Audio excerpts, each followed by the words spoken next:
All right, so welcome back to another deep dive. Yeah, we love to pick a really fascinating topic and try to give you the shortcut, all the juicy bits without having to do all the legwork. Exactly, yeah. So today we're going to be diving into Jim Rohn and leading an inspired life. Yeah. And I think it's important to kind of frame this up front. What are we hoping that you, the listener, take away from this deep dive? Right. Well, I think leading an inspired life, you can think of it as this collection of like Jim Rohn's greatest hits, all of these sort of core principles that he espoused. And I think the real golden thread that runs through all of it is this idea that, outward success, the things that we traditionally think of when we think of success are really just byproducts of who you become on the inside. Yeah. And I think the thing I love so much about Jim Rohn is he has that perfect balance of like the inspiration, the motivation, but then the very practical. Absolutely. Very pragmatic. Yeah. Yeah. Yeah. So he kicks off the book with this quote,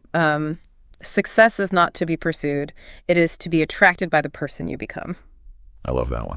Yeah. And it really does make you stop and think like, okay, what am I actively developing within myself right now? Right. Are you chasing success or are you becoming the kind of person that success is attracted to? Yeah. Are you chasing it or are you attracting it? And I think that's such a powerful concept. Absolutely. And kind of building on that, he introduces this idea of the law of sowing and reaping. Yeah. And it's so simple. The metaphor he uses of planting seeds. It's very agricultural. Yeah. But it applies to so many different areas of life. Right. And he says, don't wish it were easier. Wish you were better. Yeah. Don't wish for fewer problems. Wish for more skills.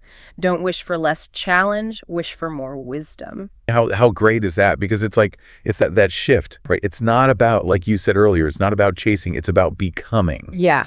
And it's about, that the wisdom to navigate the challenges. Yeah. Right. So thinking about that metaphor, what are the seeds that you are planting in your life right now? And are they the seeds that are going to produce the crop? The fruit that you want. Right. You're hoping for. Yeah, exactly. Yeah. And then kind of building on that idea of the work that we do, he talks about the value of disciplines. Yes. And this is where he gets in those very rubber meets the road practical things, right? It's those small, daily, consistent actions that over time lead to those big results. It's like the compound effect in your personal life. And he has that great line, we must all suffer from one of two pains, the pain of discipline or the pain of regret. Oh, yeah, that's a good one. The difference is discipline weighs ounces while regret weighs tons. Yeah, I mean, that really puts it into perspective, doesn't it? Yeah, so for you listening right now, what is one small discipline would move the needle for you that you could start doing consistently, even if it's just for 5 minutes?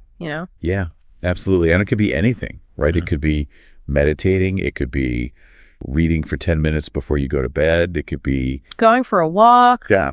Planning your day the night before. Exactly. And the thing is that, none of those things are particularly sexy, right? They don't sound like, oh my gosh, it's going to change my life. Yeah. But that's the point. It's that those small things compound over time. Absolutely. So let's dive into some of the key areas that he covers in the book. And the first one is financial philosophy. Mm-hmm. And I love how simple and straightforward his approach is. Yeah, it's very grounded. It's not pie in the sky. It's very much like, okay, here are the fundamental things you need to do. Yeah, so he boils it down to 4 key principles: living below your means. Yes, that's foundational. Saving consistently, or as he calls it, paying yourself first. Right. Put that money aside before you even think about anything else. Investing wisely. Yeah. And creating multiple income streams. And he always used to say profits are better than wages. Yeah. So for you listening, what's one little thing that you could do to take a step in one of those directions? It doesn't have to be huge. Right, exactly. It could be as simple as, like we said before, tracking your expenses for a week, or maybe setting up an automatic transfer to your savings account. Just something small. Exactly. And the next area he dives into is time management. Yes, and time is that one resource that we can't get more of. Right. It's finite. Yeah, he says time is more valuable than money. You can get more money, but you cannot get more time. Facts. So true. And his approach to time management is all about prioritizing, eliminating distractions, and being able to really focus on the task at hand. You're planning. So many people just sort of go through their day and it's just reacting. Yeah, just putting out fires all day. Exactly. Instead of like, okay, what are the most important things that I need to accomplish today? And then how can I structure my day to make sure that I'm giving those things the time and attention they deserve? So what's one thing that you could eliminate from your day? Is there something you're doing that's not really serving you? Yeah, is there something you're doing out of habit that's not actually moving you forward? Yeah, or something that you're spending way too much time on that could be cut back significantly. Absolutely. And it could be watching TV, doom scrolling on social media, whatever it is for you. Yeah. And I think it's so important to be honest with yourself about those things. Yeah, be brutally honest about where your time is going. Absolutely.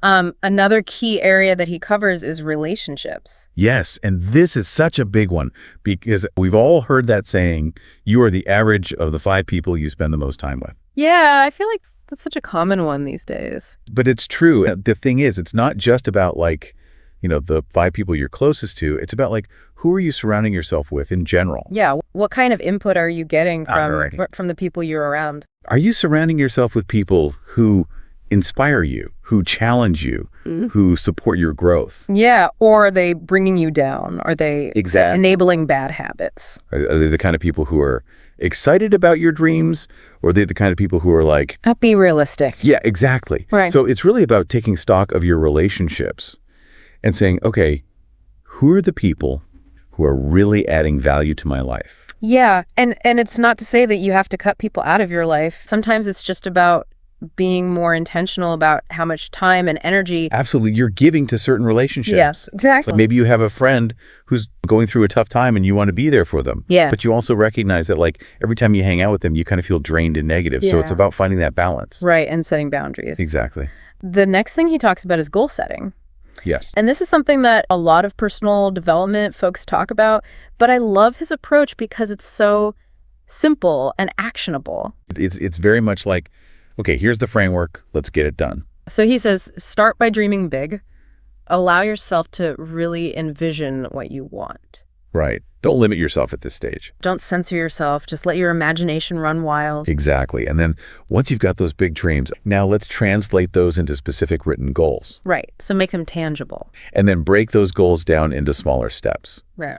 Because a big goal can feel overwhelming. Right. But if you break it down into bite-sized pieces, it becomes much more manageable. So a big scary goal can become a series of small, less scary goals. Exactly. And then make sure you're reviewing your goals regularly, maybe once a week, once a month, just to kind of keep them top of mind. Because it's so easy to set goals and then kind of forget about them. Absolutely.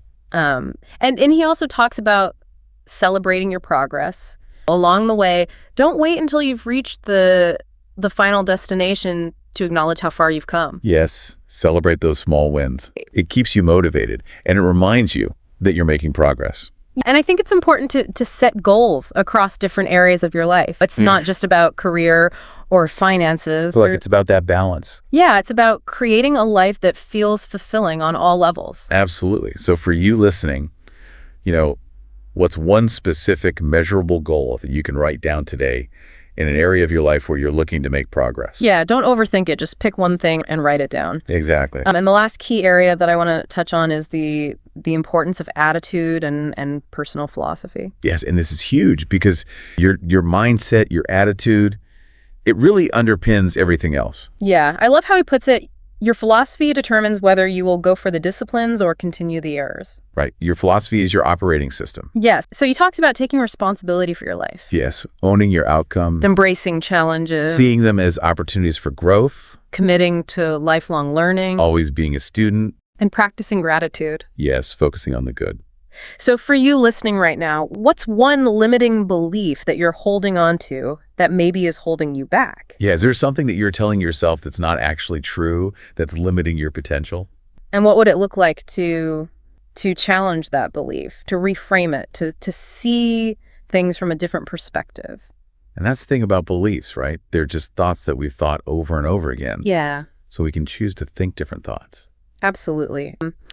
So let's talk about some of the practical implementation strategies that Jim Rohn talks about for actually taking action and putting these principles into practice. So one of the biggest ones is reading. He was a huge advocate for reading. Yeah, he said, the book you don't read won't help. It's true, isn't it? And the thing is, there's so much wisdom out there in books. Yeah. People have spent their entire lives figuring things out, and they've written it down for us. We don't have to reinvent the wheel. Exactly. Yeah. So, Is there a book that you've been meaning to read or a book that you've read before that you want to revisit? Yeah. Maybe pick it up this week? Even if it's just for a few minutes each day, that consistent exposure can really make a difference. Absolutely.